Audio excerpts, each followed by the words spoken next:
siya, ay manalo siya. Kasi nga, ongoing pa yung kaso niya. So, ifa-file nyo uli ng dismissal at kakasuhan nyo siya uli. Para mga naglolokohan lang tayo, di ba?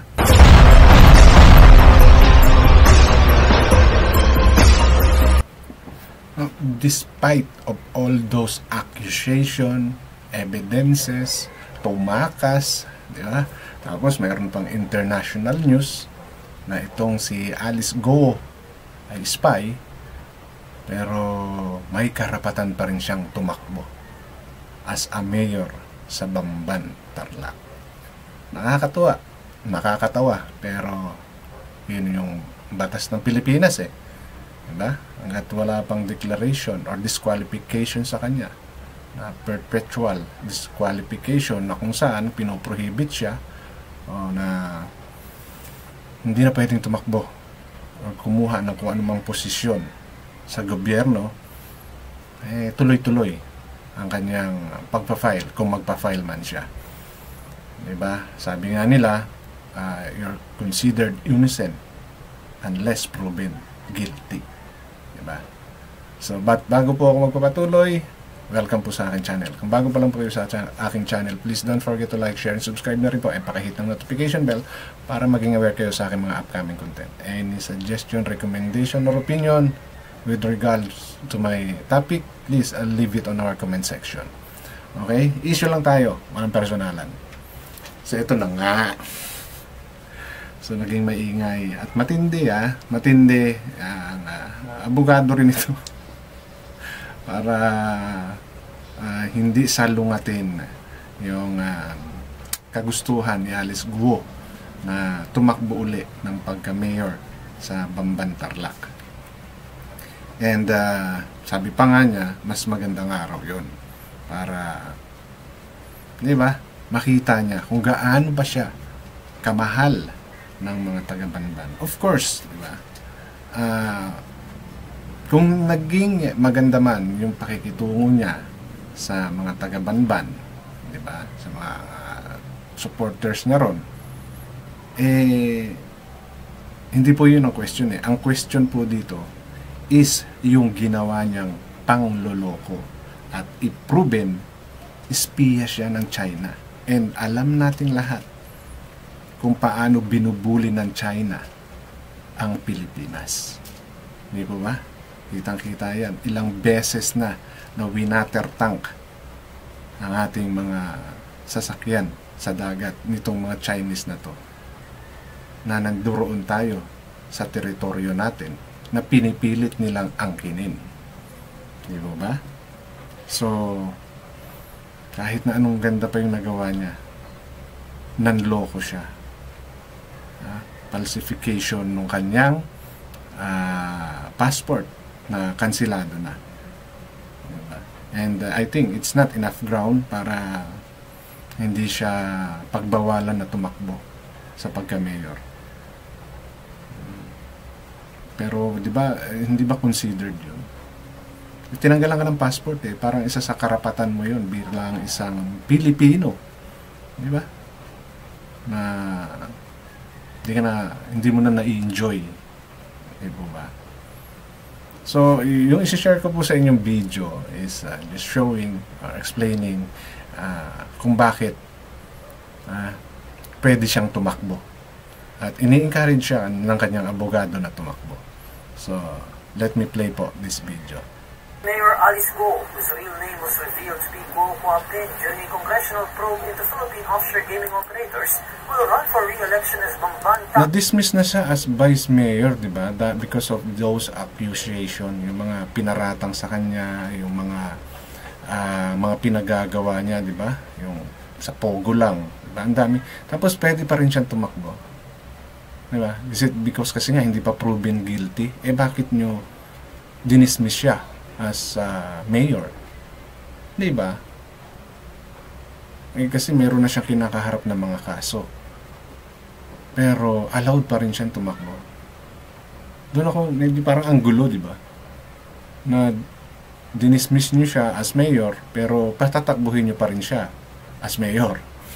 Kasi under investigation pa yung mga kaso niya. So, yun yung pinaka-main reason dahil ongoing pa yung kaso niya,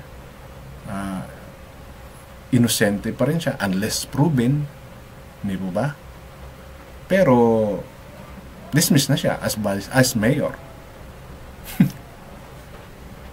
On mayor next year.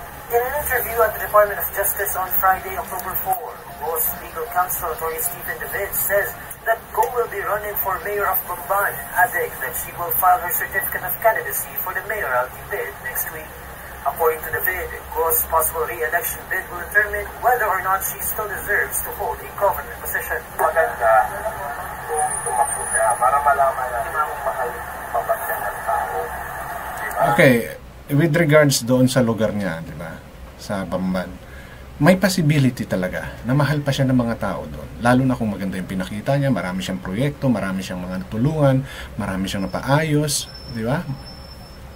Malaki yung posibilidad noon na manalo siya. Okay?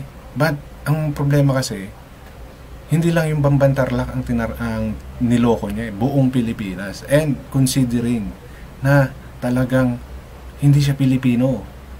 Di ba? Yun yung question doon eh. Hindi ka Pilipino, which is bawal na bawal sa batas. Di ba? Napatunayan na eh. O bakit kinancel yung kanyang passport? Kasi nga, fake. May katulad. Diba? Katulad ng passport niya sa China. Then, spy ka pa. Oo, sige, sabihin na natin na yan is allegations pa lang. Pero, anong klaseng news agency or anong klaseng news sa ibang bansa ang gagawa ng ganyang kwento para sabihin the fake kwento lang yan. Diba? So these are should be red flag para kung anumang rules meron ang COMELEC or kung anumang mga ahensya ng gobyerno, take into consideration itong mga ganito. Diba? Ito yung masasabi nating mga cases na medyo kailangan na i-bend ng konti yung batas dahil it's a major problem, di ba? Sabi nga nila, national security threat tong mga ganitong bagay. Pero bakit binibigyan nyo pa rin ng tsansa? Bakit hindi pa rin pwedeng pigilan? Di ba? Kahit na sabihin na nating inosente pa siya sa kasalukuyan dahil ongoing yung mga hearing niya. Di ba? Hindi pa naman proven. Pero these are, di ba, accusation or mga bagay na dapat binibigyan ng mas malalim na consideration. Walang ano dun eh, walang question na may possibility talaga na manalo pa rin siya diyan sa lugar nila. But the problem here is yung mga nahalungkat na mga pinagagawa niya from pogo, okay, from bribing, from trafficking, and now espionage. Diba? Enough ground to para i-reconsider nila yung pagtakbo nitong si Alice Guo. Wala tayong magagawa sa attorney. Diba? Trabaho niya yan eh. Trabaho niya na ipagtanggol kahit alam niyang may mali na doon sa kanyang ipinagtatanggol. Diba? So, maraming naiinis dito sa attorney niya dahil nga bakit ganun pa daw yung payo. Well, trabaho lang siya, walang personalan. Ika nga, yun yung kanya.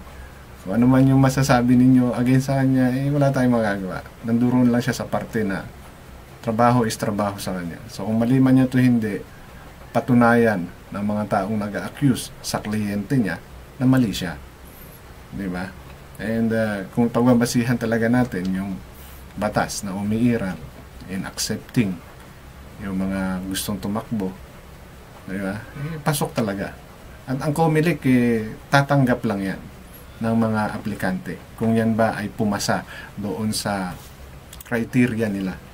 But proving it, it's another question na according to what I understand is may mga ahensya magpapatunay nun.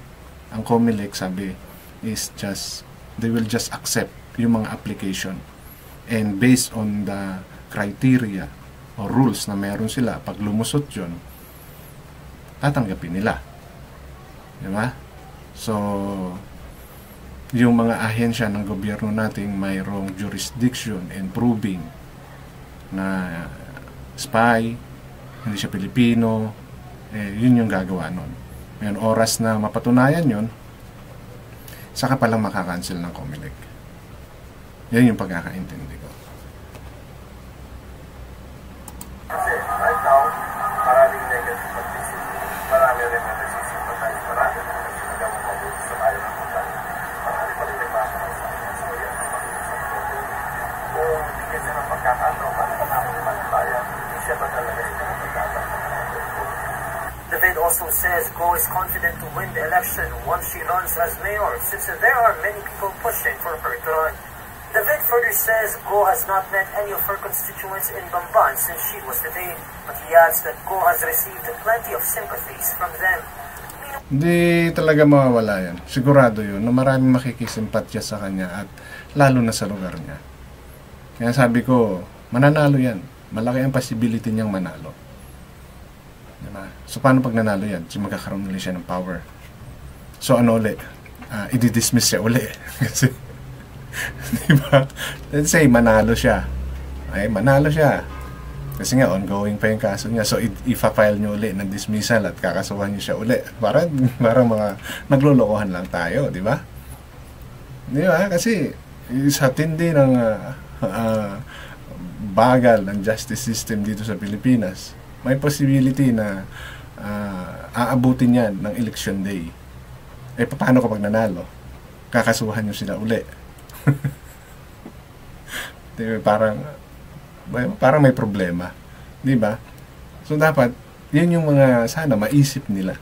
Maintindihan ng ilang mga mambabatas o mga tao na nag-handle ng ganitong sitwasyon na mukha, no? Paano pag nanalo siya?